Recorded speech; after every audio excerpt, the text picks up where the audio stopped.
Hey, what's up, everybody? Pat here, gratefully covering alcoholic and addict, just like every day. Guys, please don't forget to subscribe, leave the video a like, drop me a comment, and by all means, share it with anybody you think might get something out of it. Other than that, how we doing, guys? Let's get into it. Good day today.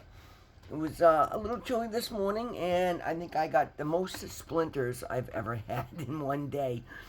Half of the day I spent replacing decking on a house that's being put up for sale. It's just Home Depot 1x4 fur decking, but for some reason this fur decking was very dry and it was so splintery. I actually had to wear gloves. I don't usually work with gloves much, but I was literally just getting, every time I picked a piece up, I'd have 9 splinters in my hand, literally. And even with gloves on, I was getting splinters going right through my leather gloves. I was picking splinters out of my shoulder when I picked up wood. It was a little annoying, but again, I realized what was going on. I put on gloves, made the most of it, and one thing I did was every time I felt a splinter, I stopped and picked it, because otherwise they get infected and they make a mess. It's just a public service announcement, I guess, there, right? But ended up being a really good day. I finished up that job, although I suspect as they go further, they're going to have me back to do more interior work before, as the house goes on market. But I finished up, made a great day's pay. It's actually a couple days I've been there now. Collected the pay for the job, went over and did a couple of service calls, and then I just went and looked at another job. Yeah, guys, just work. It just keeps coming in. It's a good day. Like life is good today. It's hard, exhausting day. Another day beating up my body, but that's the business I chose, and I'm just grateful to be as booked and busy as I am, and getting healthier, and just a good day, guys. And when you work hard and you earn money and you take healthy risks. I was always wanted to do the things, always wanted to be doing what I'm doing now, but I knew I couldn't do them when I was in addiction, and I was afraid to try, and that's terrible, guys. The reading obviously is what we're going to talk about today, guys. Fear controls us in addiction, and it can also control you in recovery. And it's, if you want to succeed and you want to go further, guys, got to understand, you got to get over your fears and be willing to face them, because that's where the growth and expansion and rewards come from. So we'll do the reading, we'll talk more about it, but this is a really good reading and a really important topic. When I saw this one today, I'm like, nice. This is something I can get behind, because it's so important, and it's something I have seen firsthand in my life. One of the things I say constantly, guys, fear is stress. And one of the biggest reasons I look 10 years younger now than I did a year and a half ago is because of the lack of stress and the lack of fear I go through every day. Because I'm just living an honest life. And obviously it helps more that I'm being, I'm successful at the moment. But that comes from practicing these principles in all my affairs. So anyway, the Just for Today N8 meditation titled Fear. And I'm going to title it Fear or a Lack Thereof. Fear. We have found that we had no choice except to completely change our old ways of thinking or go back to using drugs. Many of us find that our old ways of thinking were dominated by fear. We were afraid that we wouldn't be able to get our drugs or that there wouldn't be enough of them. We feared discovery, arrest, and incarceration. Further down the list were fears of financial problems, homelessness, overdose, and illness, all of which I've experienced in abundance. And our fear controlled our action. Well, the early days of recovery weren't a great deal different for many of us. Then, too, fear dominated our thinking. What if staying clean hurts too much? We asked ourselves. What if I can't do this? What if the other members don't like me? What if recovery doesn't work? Well, the fear behind these thoughts can still control our thinking, keeping us from taking the risks necessary to stay clean and grow. It may seem easier to resign ourselves to certain failure, giving up before we start, rather than risking everything on a slim hope. But this kind of thinking leads only to relapse. Don't do it. Face your fears. To stay clean, we must find the willingness to change our old ways of thinking. What has worked for so many other addicts can work for us, but we must be willing to try it. We must trade in our old cynical doubts for new affirmations of hope. When we do, we'll find it's worth the risk. Factual.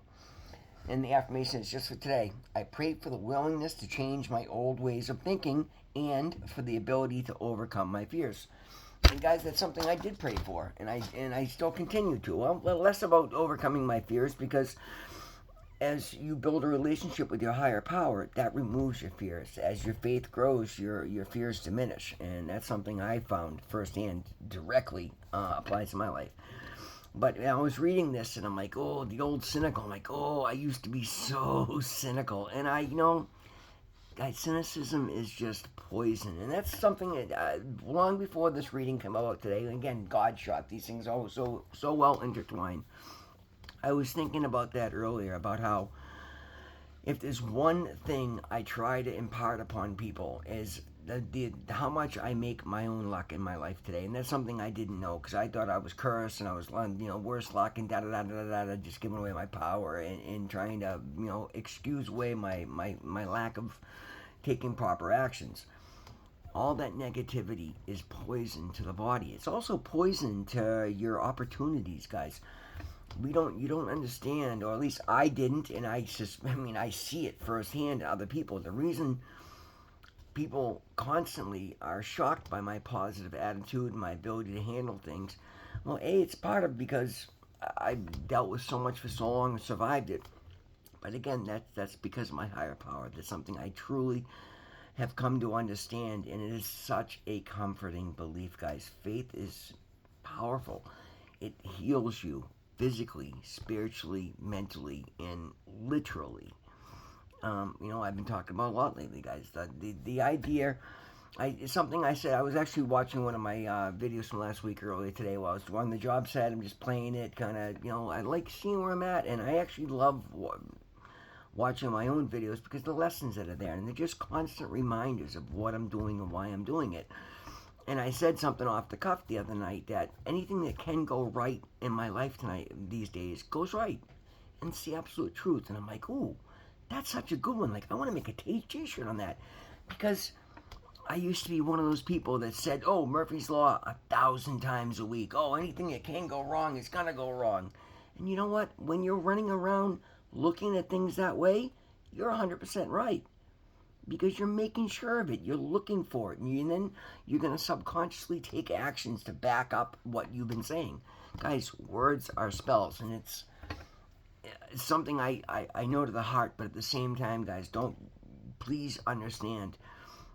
3 years ago or 2 years ago, the person I was would have slapped myself for saying these things. Because that's what a miserable, cynical, unbelieving, thought I knew everything, and yet I didn't have a goddamn thing. I didn't have a clue, and I was failing over and over and just stacking losses.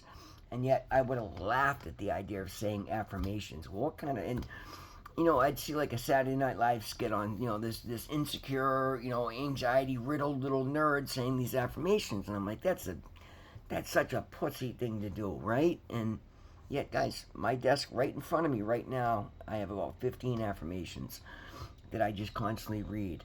I stopped watching TV so that I could start doing subliminal and just all the videos and stuff. To this day, I still do. All I do, I don't listen to the commercial radio in the truck because I don't want to hear the news. I don't want any of the biased bullshit. I'm still very intentional about what I play in my energy field because it works. I'm living proof that it works, guys. I play positive, uplifting, hope-filled, I don't want to say religious, but more like gospel-y, preachery, and not the, come give me money on Sunday, Pat Robinson bullshit or whatever. Just people that are like, listen, you are an extension of your source. You are powerful. You are loved. What you've been through is for a reason. Just things that back up my way of thinking. And again, the results speak for themselves. I'm not the person I was in addiction. I'm by far the best version of me. I care about other people. I put my needs first, obviously, because I have the self-confidence, the sense of self-worth today to do so, to understand that I matter. Because, guys, I didn't believe for a second that I mattered. I literally listened to other people define me for so many years. I had so many people telling me because I was a really wild kid. And again, not because I was Joe Cool and I was tough guy and I was this, renegade. I was hurting. I never learned to be an adult. I had no adult figures in my life from the time I was 12 on. I didn't know how to act. And I was so afraid because I was physically tough and I worked and I kind of got this reputation. I had, whatever. I had this reputation of a bad boy. And so I played into that. And then I was so afraid of people looking closely and seeing that that wasn't true because I had all this insecurity, fear. Insecurity is fear. I lived in such a state of fear. My fear drove me to go out and take these just ridiculous actions. Plus, I had all just, it was a release of the tension. So I'd go do all these reckless things and, try to act like some sort of a stunt man. Then I get drunk and it just got worse and I just did incredibly reckless things. And people thought I had, oh, that kid's got balls. No, I was driven by fear. I was afraid of anybody seeing who I really was, so I was putting on this larger than life crazy persona to keep people at bay because I was afraid for anybody to see who I really was. And it took me till just now, or just, this last couple of years to understand that because I never looked at it out of fear. Guys, when you allow your life to be driven by fear, you'll get stuck in addiction. I suffer from alcoholism. Even though I haven't drank in 25 years, I directly went into the drugs because I didn't treat the alcoholism. I was afraid to confront anything, so I started medicating myself with cocaine. And then when, cocaine ravaged me down to 115 pounds, and I got hit by the car, I found opiates, and that turned into heroin, and that turned into homelessness. And the whole time I've been in that, it's all fear-based. And as much as people thought, I could get plucked off the street and keep a straight face while I was walking into prison over and over again. Well, I got used to that situation, but again, it was the fear of doing the right thing, the fear of facing my past, facing my lifestyle, my life, my needs, my wants, that kept me going there over and over. And just because I was tough enough to walk into a jail doesn't mean I wasn't absolutely scared shitless of facing reality in my life, of trying to build a future, because for fear that I never learned how to be an adult, so I'll fall flat on my face and I'll look like an idiot. So instead, I just continued doing reckless, stupid, crazy things, knowing the outcome is going to be horrible, yet somehow hoping it was going to be different. No, that's insane. Yet I'm not insane. So, right? Fear. Fear was making me do insane things rather. Guys, there was nothing to fear. What has worked for me, again, the reason I come out and I share it, I don't think I'm cool for going to prison all those times. I don't think it's cool being homeless. It was terrible. It was disgusting. It was horrible. It was degrading. It was embarrassing. I don't share that to be but I share that because if I can get to the level of despair and just wreckage and lowness of life, and then come back to the point now, guys, where I'm thriving, I'm physically healthy, I'm strong as an ox. I'm running two businesses, really three businesses, really, but one that's mine and one that I is a customer of mine that I'm running his company for him, making, God, more money than I ever dreamed in 16 months. That's what this program can do for you. Because if it can do it for me, it can do it for you. It's just a matter of how much you're willing to put in. That's the one thing I've done exceptionally well, is given myself over to the program. Adopted the belief that this will work for me if I apply myself. Adopted the willingness to give this a shot. Adopted the willingness to face my fears, be honest, confront them, and then overcome them. But I can't do that on my own. That was God, my higher power. And again, call your higher power what you will. Don't let my call mine God. If you've got another belief system, box you out. Just insert yours here. That's what I mean by it. It is a blueprint to live a better life. But you first have to identify your fears. And again, fear will keep you from identifying them. You've got to learn to be honest with yourself. I don't care. For me, it was shut out the rest of the world for the first, 6-8 months. I didn't care. But I knew for my own sake. And again, me learning to say no, that wasn't for the benefit. No, that wasn't to keep anybody from taking from me. It was to teach myself to do so because nobody ever took anything from me. I gave it away willingly over and over again because I was afraid of confrontation, afraid of losing a connection, afraid of this, afraid of that, all the way down the line. I don't blame anybody for anything that happened to me because it was all my action. I got myself into it. I made myself available for it, or I handed over, everything I owned for a bag of poison. But I had to, so that's why I had to get rigorously honest with myself and learn. And again, affirmations, because I didn't believe I mattered. I know, because I never learned to be an adult. So I started taking in everything as long as it had a positive notation or positive notation to it. I tried it. What I didn't like, I discarded. But in anything negative, when you're literally filling everything with positivity, it was a great way to get myself to where I am today. Because every time something negative would come in, it was usually an old associate or an old behavior of mine. It stuck out like a sore thumb. And if you do the work, you'll find the same thing. Not everybody's going to be willing to take my route, and my route won't work for anybody else. But I found something that works for me, and I've taken it to an obsessive almost level.